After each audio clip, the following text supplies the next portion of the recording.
Hey guys, what's going on? Welcome to another episode of Hockey on the Spot with Brandon Barenfeld. I'm Brandon Barenfeld. Thank you for joining me. This is episode 84 of Hockey on the Spot. And today got a lot to talk about. Lots of updates and 10 games last night, plus this day in hockey history from October 25th.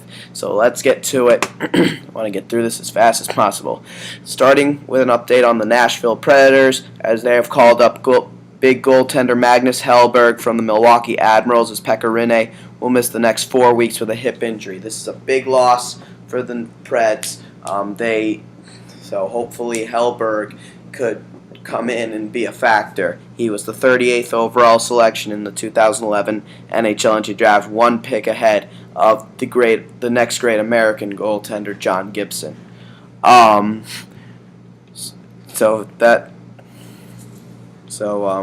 Hopefully he can do so. For NHL waivers yesterday, a couple players placed on waivers yesterday. Bobby Robbins by the Boston Bruins and Kevin Porter by the Buffalo Sabres. That's the big one. So maybe someone will pick him up.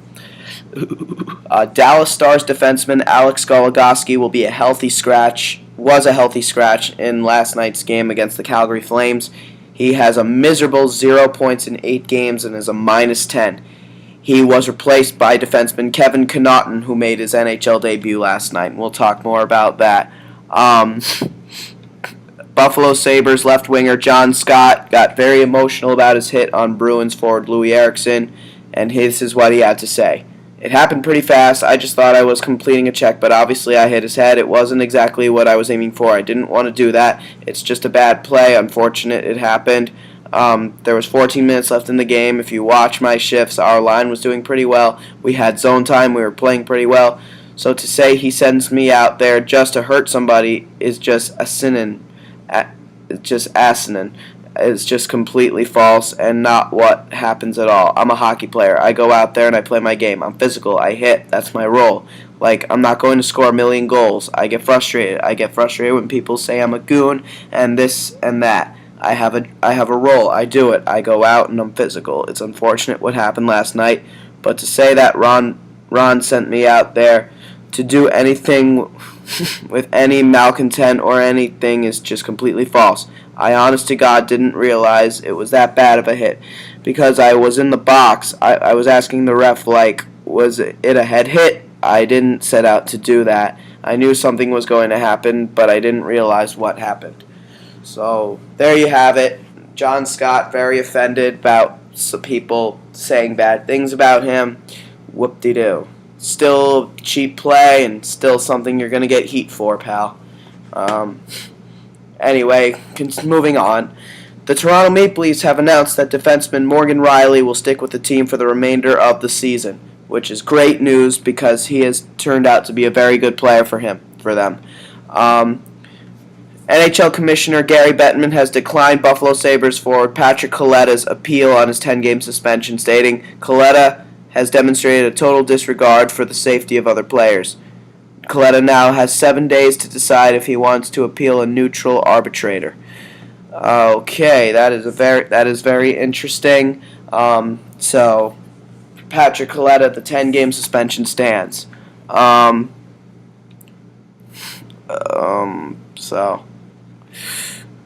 The Calgary Flames have activated forward Matt Stajan off of IR, while Sven Baertschi was a healthy scratch last night. The Flames have also reassigned Roman Horak to the Abbotsford Heat. So Matt Stajan will be a solid addition to the lineup. They need their center back.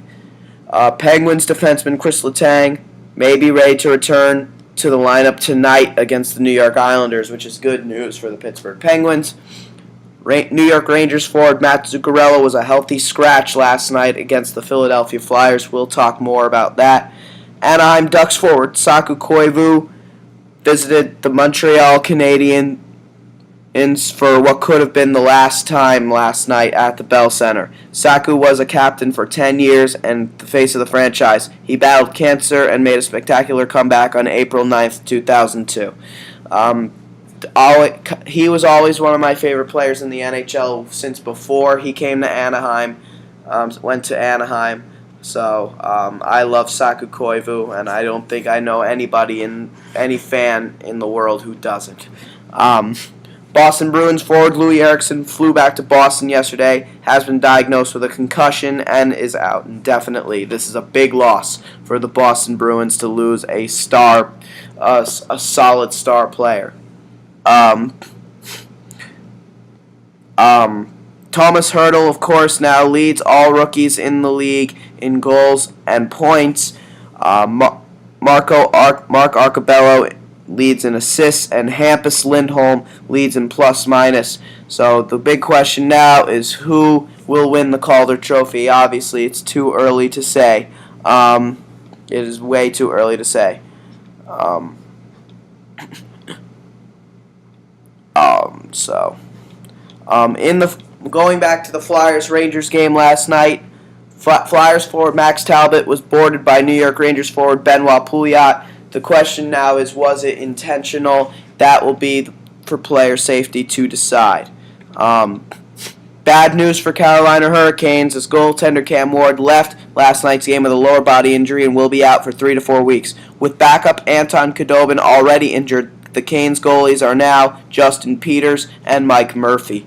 This is a really bad situation for the Hurricanes to be in, and this will ruin any hopes for them to be in the playoffs because they are without both of their two top goaltenders and are forced to use two goaltenders who have little to no experience whatsoever. Justin Peters has quite a bit, but not Mike Murphy. So this is a bit bad for the Carolina Hurricanes. It really is. It really, really is. Hopefully the Canes will be able to withstand that kind of pressure.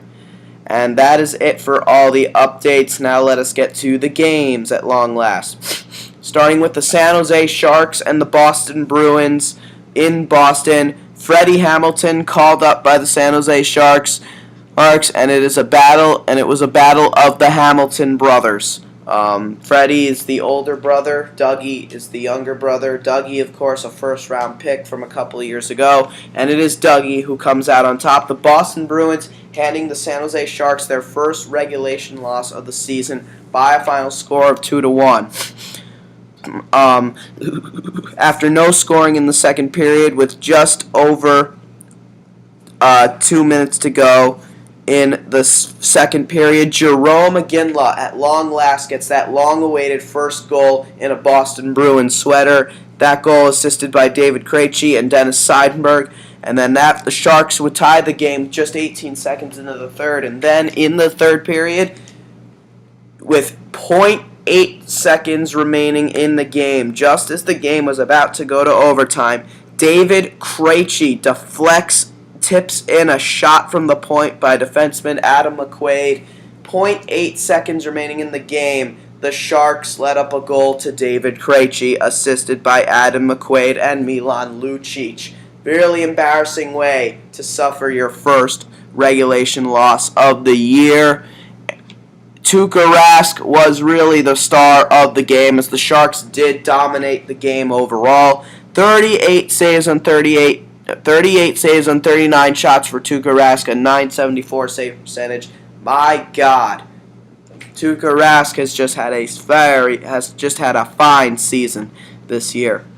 For the San Jose Sharks, Patrick Marleau scoring their only goal just 18 seconds into the third, assisted by Marc-Edouard Vlasic. He got the only assist. Antti Niemi didn't face much. He made 15 saves on 17 shots, an .882 save percentage. Somehow, that was enough to be considered the game's third star. David Krejci was the second star, and Tuukka Rask was the first star. Tyler Kennedy had more shots on goal than any player in the game. 6 shots on goal for him, for the former Pittsburgh Penguin. Patrick Marleau would have 5. So, lots of shots on goal for the San Jose Sharks like normal. But congratulations to the Boston Bruins on a huge victory. Next, we have the Vancouver Canucks and the New Jersey Devils in New Jersey. Second meeting of the season between the two. They played each other in Vancouver. Vancouver won that game in overtime, with the Devils blowing a 2-0 lead in that game. This time in New Jersey, Vancouver comes up big again against the Devils. Another game that goes to extra minutes. The final score, once again, 3-2, but this time in a shootout, not in overtime. But it is Roberto Luongo coming up out top of Corey Schneider once again, with Devils having the lead twice in the game. A 1-0 lead and a 2-1 lead. Vancouver goals. The two tying goals were scored by Ryan Kessler, assisted by Henrik Sedin, and then Daniel Sedin, assisted by Henrik Sedin and Ryan Kessler. Henrik Sedin with 2 assists on the night. For the Devils, their 2 goals coming from Patrick Elias, assisted by Andrei Laktianov and Jaromir Jagr. And then Eric Jelena scores a power play goal, assisted by Travis Zajac. And the Devils' leading point scorer this season, defenseman Marek Zidlitsky. But for Eric Jelena, his first NHL goal. Congratulations to him. The Devils have a lot of high expectations for this young man. They have a lot of high expectations for this young man. In the shootout, Mike Santorelli scored the only shootout goal. Mike Santorelli of the Vancouver Canucks, he was the first shooter overall. Daniel Sedin and Alexander Edler also had shootout opportunities. They would both miss. For the Devils, Travis Zajac, Adam Henrique, and Patrick Elias would both go. They both missed. And Patrick Elias, of course, did return for this game, which is good news for the Devils, and he was a factor in the game, obviously scoring a goal, but he could not keep the shootout going. No one for the Devils scored in the shootout. So congratulations to Vancouver on that note. Roberto Luongo, 28 saves and 30 shots, a .933 save percentage. For Corey Schneider, just 19 saves and just 21 shots, a .905 save percentage. So the Devils outshot the Canucks by 9. But again, Luongo was the better goaltender once again. So congratulations to the Vancouver Canucks. Next, we have the New York Rangers and the Philadelphia Flyers in Philadelphia. Rangers' first game since Saturday against the New Jersey Devils. The 5 days off does not help them. They are without Henrik Lundqvist for this game. He is out with a minor issue. Could come back, will be back very soon. Jason Mission would be called up to be the backup, but Cam Talbot would make his NHL debut in the regular season, and he was brilliant despite the fact that the Rangers lost the game by a final score of 2-1. It wasn't one of the worst losses this season for the New York Rangers. In fact, of all the losses they've had this year, this one was their best game. But they could not get the win, unfortunately. For the Philadelphia Flyers, congratulations to them. Though they still can't score more than 2 goals in a game, they still managed to get the win, courtesy of a big performance by forward Matt Reed. He would have a goal and his first goal and first assist of the season. He scored the first goal of the game unassisted, a short-handed goal, unfortunately, for the Rangers. And then in the third period, he had his first assist of the year on Braden Coburn's second goal of the year. Matt Reed would get the primary assist. Nicholas Grossman would get the secondary assist, his second assist of the year. Steve Mason was one of the stars of the game as well. 30 saves and 31 shots, a .968 save percentage. This is a goaltender who gives the New York Rangers a lot of problems. He really does. For the New York Rangers, again, without Henrik Lundqvist and Matt Zuccarello being a healthy scratch. Also, Justin Falk would also be a healthy scratch. Michael Del Zotto steps back in to prove himself on the top power play unit. Chris Kreider makes his season debut, as does Brandon Mashinter. And for Kreider, he was very good in his season debut, having an assist in the game. On the Rangers' only goal by Brad Richards, who remains hot. His 5th of the year, assisted by, again, Chris Kreider, first assist of the year and first point of the year. And John Moore, first assist of the year. He has a goal already this year. Cam Talbot, in his first NHL start, was really good. 25 saves and 27 shots, a .926 save percentage. Very good despite the loss. But for the Rangers, one problem that they had all night long, the number of penalties that they took in the game. It was unbelievable how many penalties they took in the game. Derek Dorsett and Benoit Pouliot in particular, they were the recipients of 15 minutes in penalties, respectively, the most of any player. For Dorsett, a 5-minute fighting major and a 10-minute misconduct penalty. For Benoit Pouliot, a 5-minute boarding major and a game misconduct for that hit on Maxime Talbot. He was thrown out of the game. That will be looked at by the league. And then a lot of fighting in the game as well. Brandon Mashinter also had 5 minutes in penalties. Brian Boyle, 4 minutes.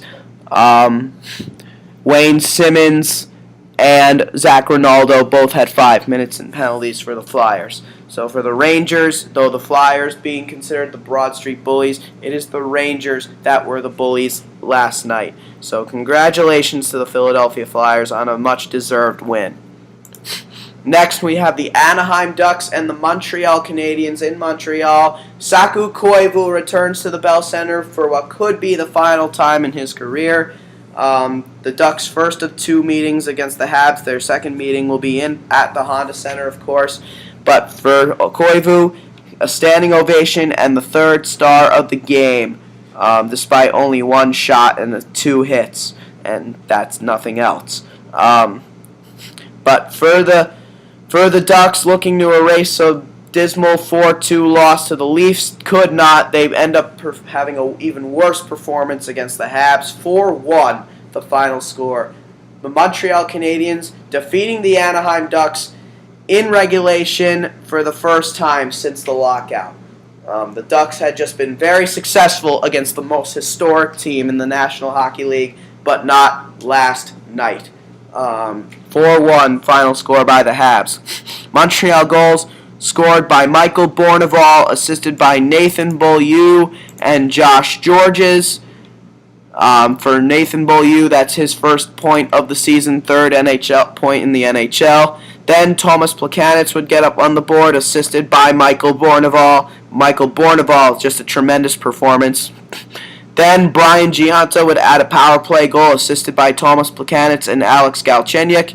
And then Rennie Bourque would score a power play goal, assisted by Thomas Plekanec and Brian Gionta. So, a 3-point night for Thomas Plekanec, a goal and 2 assists. 2 points for Brian Gionta, a goal and an assist, and 2 points for Michael Bournival, a goal and an assist. So, tremendous performances all around for the Montreal Canadiens. That much is for sure. Carey Price, brilliant performance. The Ducks outshot the Habs, but Carey Price coming up big. 31 saves on 32 shots, a .969 save percentage. He was huge in the game. Congratulations to him. For the Anaheim Ducks, Patrick Maroon would score their only goal, his first of the season, assisted by Nick Bonino and Devontae Smith-Pelly. Devontae Smith-Pelly was called up to play, while Kyle Palmieri was a healthy scratch. For Patrick Maroon, his 3rd career NHL goal. Devontae Smith-Pelly in the lineup to try to prove himself. He did pretty good. He did have that assist, which was good, but no shots on goal. 2 hits. So we'll see what happens from here on out with Devontae Smith-Pelly. Ben Lovejoy was also a healthy scratch. Mark Fistrick reinserted himself into the lineup. Jonas Hiller, not a great night for him once again. 21 saves on 25 shots, an .840 save percentage. Hiller now starting to let up a lot of goals. The Ducks will play another game tonight against the Ottawa Senators, so we'll see how that goes. And you could expect that Teemu Selanne will most likely be a healthy scratch in that game. So we'll see how that goes. But ultimately, congratulations to the Montreal Canadiens, and if this was Saku Koivu's last time in Montreal, I'm sure their fans will be saying good luck to him, and no matter what he does in life after hockey. Next, moving on to the Chicago Blackhawks and the Tampa Bay Lightning, probably the most intense game of last night's action. 6-5, the final score in overtime in favor of the Lightning.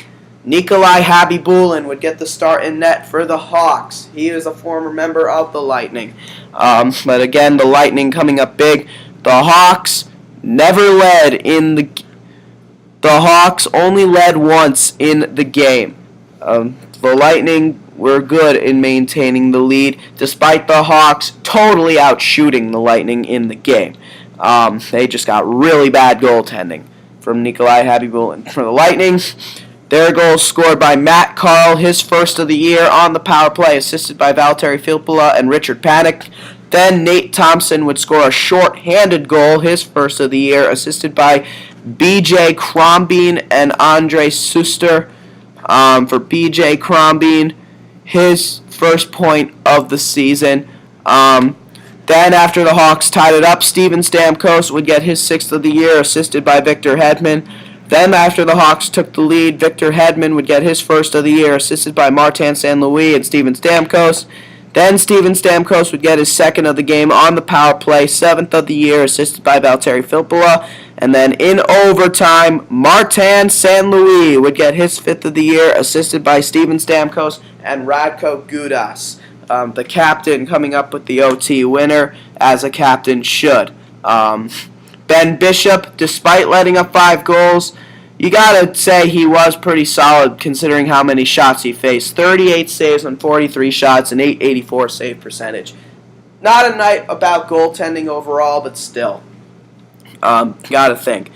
For the Chicago Blackhawks, their goals being scored by Brian Bickle, assisted by Marcus Kruger and Brett Seabrook. Then Marian Hossa, assisted by Patrick Sharp and Jonathan Taves. He would get up on the board. Then Patrick Kane would score a goal unassisted. Then Andrew Shaw would get a power play goal for his first of the year, assisted by Patrick Kane and Duncan Keith. And then the man who tied the game would technically be the captain, Jonathan Taves, whose goal would be unassisted, and it would be his fourth of the year. However, it was a fluke goal, a bad play by a very, very bad play by the Tampa Bay Lightning, the defenseman shooting it into his own net. That was the flub of the night.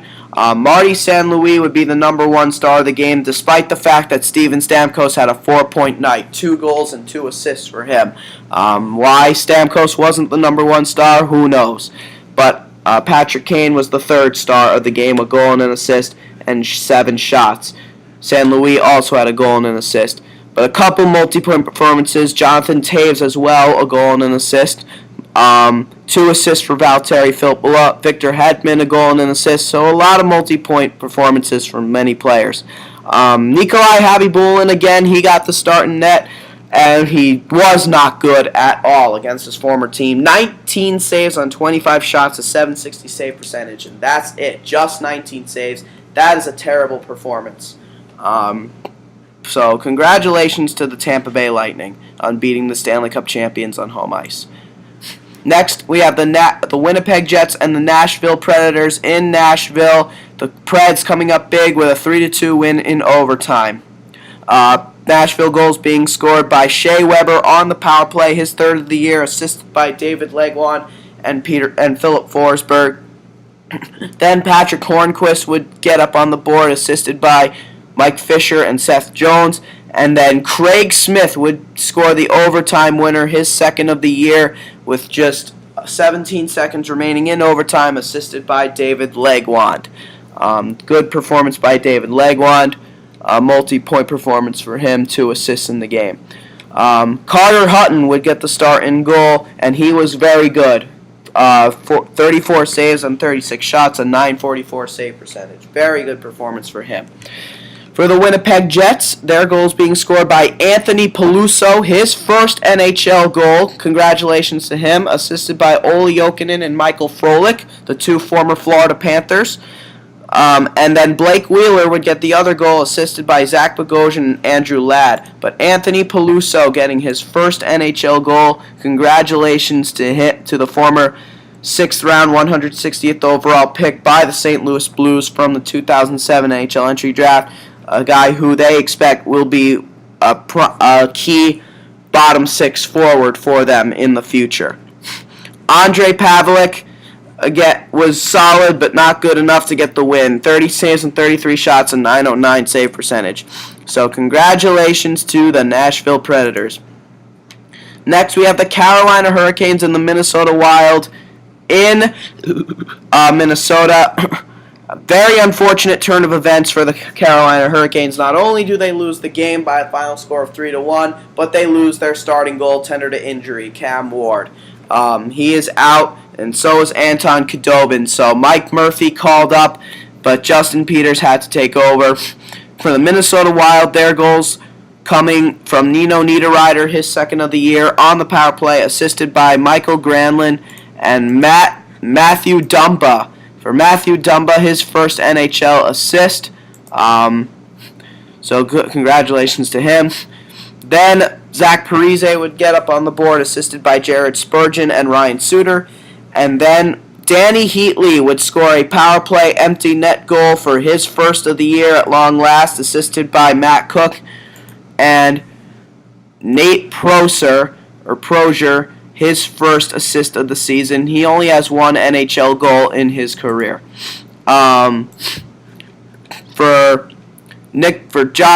Josh Harding would get the start in net, and ultimately got the win. 20 saves on 21 shots, a .952 save percentage. He played 2 periods, but Nicholas Backstrom would see some action as well.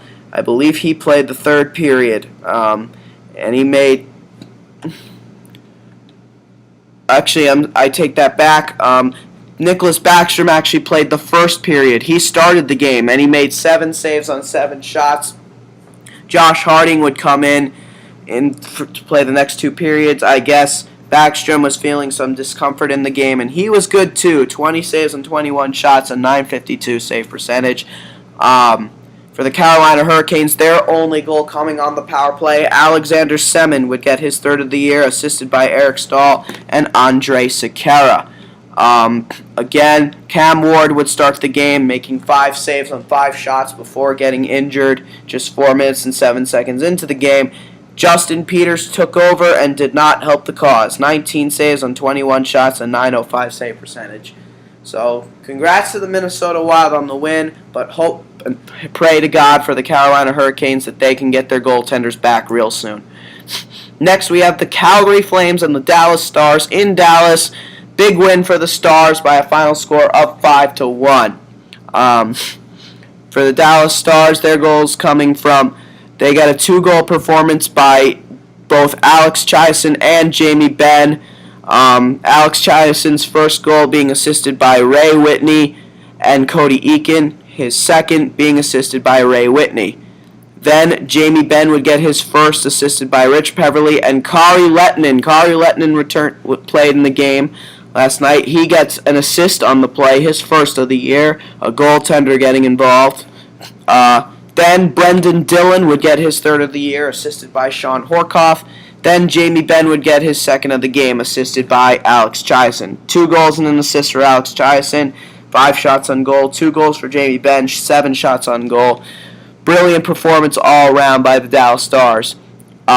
Rich Peverley also had 5 shots on goal, so a lot of shooting for the Dallas Stars. Kari Lehtinen, brilliant in the game. Brilliant in the game.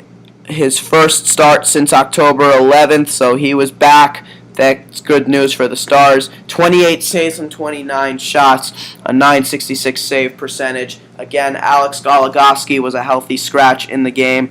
Kevin Connaughton making his NHL debut. That was good. Congratulations on that note. For the Calgary Flames, their only goal coming from Lee Stempniak, his 4th of the year, assisted by Matt Stajan, his first point of the year and his first game of the year, and Dennis Weidman. Kari Ramo would get the start in goal, making 29 saves on 34 shots and .853 save percentage. So now the Calgary Flames overall play is starting to die down from the beginning of the year. Now they're starting to look like a team in development, the team that they should be this year. So congratulations to the Dallas Stars. Next, we have the Washington Capitals and the Edmonton Oilers in Edmonton. The Caps coming up huge with a 4-1 win. Caps goals being scored by Alex Ovechkin. He continues to be hot. His 10th of the year, assisted by Marcus Johansson and Nicholas Backstrom. Ovechkin also had 6 shots on goal. He continues to be a shooting machine this year. Then Joel Ward would get his 3rd of the year, assisted by John Carlson and Carl Alsner. Then Nicholas Backstrom would get his 2nd goal of the year, assisted by Marcus Johansson and Alex Ovechkin. And then Jason Chimera would get his 2nd of the year, assisted by Mikhail Grabovski. Braden Holtby, very good in the game, 30 saves and 31 shots, a .968 save percentage, as it looks like things are finally starting to come together for the Washington Capitals. Ovechkin, the first star, a goal and an assist, 2 points, 6 shots on goal, +2 rating. Braden Holtby, the 2nd star, with the goaltending stats I just mentioned. The 3rd star was Ryan Nugent-Hopkins. Despite no points and a -4, he had 6 shots on goal as well. He had 6 shots on goal as well, as did David Perron. But for the Edmonton Oilers, their only goal being scored by defenseman Justin Schultz. His first goal of the season, assisted by David Perron and Anton Bailov. Bailov, or however you say his name. Devin Dubnyk would get the start in net. Not good by him. 22 saves on 26 shots and .846 save percentage. Not a great performance for him. So congratulations to the Washington Capitals on a huge win. And last but certainly not least, we have the Phoenix Coyotes and the Los Angeles Kings in LA. The Kings coming up huge with a 7-4 victory. They had a 4-0 lead in the game. That lead was blown as the Coyotes came back to tie it, but then in the 3rd, the Kings got back on their horse and scored 3 more goals, including an empty netter. For the Los Angeles Kings, their goals being scored by Anze Kopitar on the power play. At long last, Kopitar getting his first goal of the season, assisted by Justin Williams and Dustin Brown. Then Dwight King would score the first of what would be a hat-trick performance for him. Not only his first career multi-goal game, but also his first career hat-trick. He had never scored more than 1 goal in a game. He gets his 2nd of the year. That year, his first is his 2nd of the year, assisted by Anze Kopitar. Then Jordan Nolan would get his 2nd of the season, assisted by Colin Fraser, first assist of the year, I think first point of the year, and Dustin Brown. Then Dwight King would get his 2nd of the game and 3rd of the year, assisted by Robin Regeer and Justin Williams. Then, after the Coyotes came back to tie it, Mike Richards would score the eventual game-winning goal unassisted, his first of the year, a short-handed goal. That is what Mike Richards does best. Then, Matt Fratton would get not only his first goal of the season, but his first goal in a Los Angeles Kings sweater, assisted by Drew Doughty and Jeff Carter. And then, with 22 seconds remaining, Dwight King would score his 4th of the year here to complete the hat-trick via an empty net goal assisted by Anze Kopitar. So a great performance for him. But surprisingly, he was not the first star of the game, he was the 2nd star. Anze Kopitar was the first star with a goal and 2 assists. A lot of multi-point performances in the game for many Kings. Anze Kopitar, a goal and 2 assists. Justin Williams, 2 assists. Dustin Brown, 2 assists. And, of course, Dwight King, the hat-trick. Jonathan Quick, not the best night for him, but he still gets the win. 24 saves on 28 shots and .857 save percentage. For the Phoenix Coyotes, their goals coming from Jeff Halpern, his first goal in a Phoenix Coyotes sweater and first of the year, assisted by Zbigniew Michalek and David Schlemko. Then Martin Hanzal would score the first of 2 goals for him, assisted by Michael Bodker and Radim Vrbata. Then his 2nd goal would come on the power play, assisted by Keith Yandle and Radim Vrbata. And then the captain, Shane Doan, would get his 2nd of the year to tie the game at 4, assisted by Derek Morris and Keith Yandle.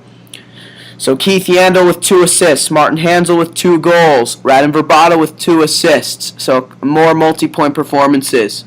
Lots of shots on goal in the game for teams, but we'll get into that in a second. Mike Smith would get the starting goal, and his worst performance of the season by far. 11 saves on just 15 shots, a .733 save percentage. He was pulled at the end of the first period for Thomas Greiss and he was better, but still didn't help the cause. 20 saves on 22 shots, a .909 save percentage. But as far as the shooting goal goes, for the Coyotes, David Schlemko, 5 shots. He had the most shots for the Coyotes, but for the Kings, they dominated in the shot category. They had 37 shots. Mike Richards, 4 shots. Anze Kopitar, 5 shots. Matt Bratton, 5 shots. And Jeff Carter, 5 shots. So, big night shooting-wise for the LA Kings. And so, congratulations to them on a huge win. And that is all the game action from last night. And now we go to this day in hockey history from October 25th. In 1954, a U.S. native, Mike Eruzione, was born on that day, October 25th, 1954. He won, as a captain, the Olympic gold medal in 1980 at Lake Placid. Mike Eruzione scored the winning goal at the time 50 minutes in the overall game, in the game known as the Miracle on Ice, and thanks to his goal, USA defeated the Soviet Union by a final score of 4-3. Mike Eruzione never played in the NHL. He retired after the Olympics. In 1969, Tony Esposito retired after the Olympics. Also, in 1969, Tony Esposito, who played for the Chicago Blackhawks at the time, recorded his first career shutout in the NHL. In his second season, 1969-1970, Tony Esposito recorded 15 shutouts, and he still holds the NHL record for most shutouts for a rookie goaltender. He is known as Tony O because of his record. Tony Esposito is a member of the NHL's Hockey Hall of Fame. And that is it, folks. Thank you for joining me for so long, and that'll do it for a long episode 84 of Hockey on the Spot. This has been Hockey on the Spot with Brandon Barenfeld. I'm Brandon Barenfeld. I'll see you guys again tomorrow. Thank you, and have a great day.